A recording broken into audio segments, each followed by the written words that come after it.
is what Fox's host okay, says. thank you. Including the fact that presidents are protected under the Presidential Records Act, the Clinton Sox case, and more. How now Smith is snooping around the perfect phone call I made to Georgia Secretary of State challenging the corrupt presidential election results. My absolute right to do so. He doesn't seem panicky, does he? Not at all. Being a worldwide laughingstock on top of being this close to handcuffs? I don't know. We'll ask someone that might know. Yeah. Thank God. Oh, hi, Glenn. Good morning, staff. So if somebody you're prosecuting gives you a note in all caps that said you found nothing, then you would just let it go, wouldn't you? I would be inclined to just dismiss the case. How can I overcome that? That was snark, right? I like that. I like that. Yeah, I don't. He seems to be, like I was saying, who knows if he's sensitive to being a worldwide laughingstock, but even for him, that seems a little unhinged. As you tweeted, Special Counsel Jack Smith ramps up criminal investigation of Trump's crimes because justice matters.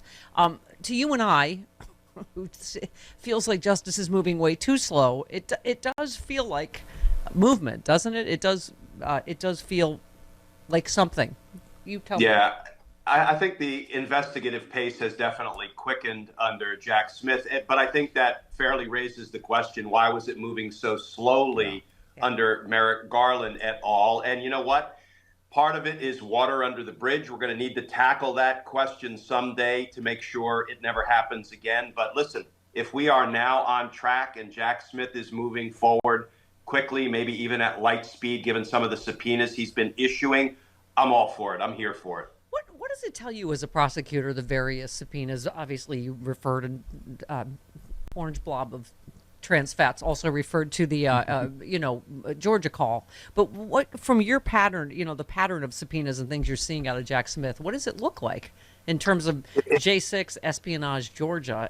I mean, I was hearing somebody, I wanted to get your take. I can't remember which legal analyst saying something about, it might have been Neil Katyal, just about whether they're going to prosecute all three of these things, or if you prosecute one, does it make it less likely you would prosecute the other? That doesn't make sense to me, but you tell me. I mean, I think all of these crimes should be prosecuted. The biggest question in my mind is, can you bring them all together in one conspiracy, or do you have to do them separately? Yeah. There are good tactical arguments on both sides of that. One of the things you want to do is you want to put your best foot forward in your most important prosecution without diluting it with too many crimes or too many other stories, because you want the jury to kind of remain focused like a laser beam on the most important, the most dangerous, the most readily provable crimes that Donald Trump committed. Listen, I had lots of killers in Washington, D.C. who killed 3, 4, 5, 6 people. That doesn't mean I necessarily brought 5 or 6 murder prosecutions. Sometimes I only indicted the 2 or 3 strongest cases, and I let those cases take the lead and sort of, tell me how much farther should I go, or do I need to go to protect the public? Yeah. I mean, as a layperson, when I first heard it, I thought, so that means if you rob a bank and shoot someone, they're only going to, it almost seemed like someone was saying, well, it's too many crimes.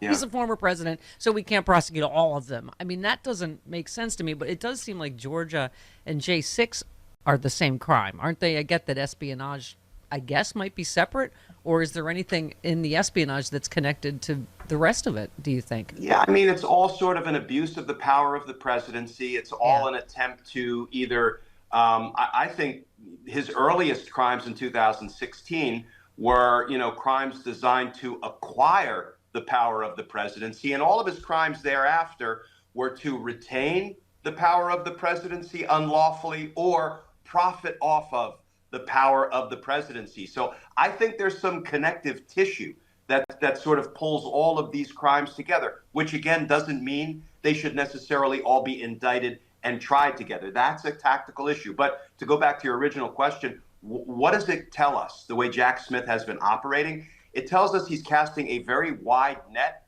and he wants to see how all of these crimes might be either part of a whole, or how some of them, like the Georgia state election crimes, might help bolster the proof of the insurrection. So I think he's doing exactly the right thing. And Steph, when you realize that in recent weeks, 3 former close White House aides to Donald Trump went in the grand jury, 2 White House counsel went in the grand jury even the irredeemable racist Stephen Miller went in the grand jury, plus all of these indictments that have now been served on the state election officials for the fake elector scheme, on Brad Raffensperger for his communications with Trump and Yeah. the Trump organization. I mean, it's on. It's on. Yeah. It's about time, and I'm glad it's on. Well, you said it best on Twitter. You said there's no justice if there's not equal justice. Trump would be arrested and indicted if he was anyone else.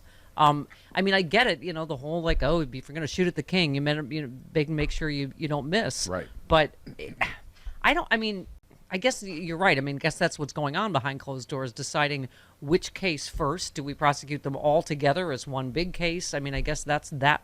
I hate to say it, but it's almost like the delay might be because there are so many crimes and they keep piling up, right? I mean, espionage happened right on top of the J6 investigation. I think as a practical matter, Steph, you're right, but that's not a good reason to decline to start bringing indictments where the evidence supports bringing indictments. And I get the whole, if you take a shot at the king, you got to kill the king thing.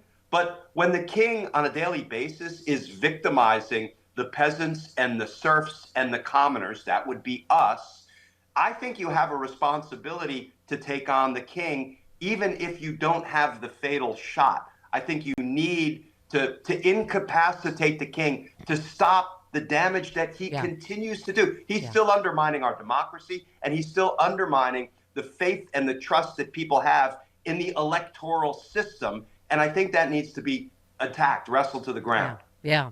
And somewhere a prosecutor is readying the case against the NFTs, which will be the new Trump University. But okay.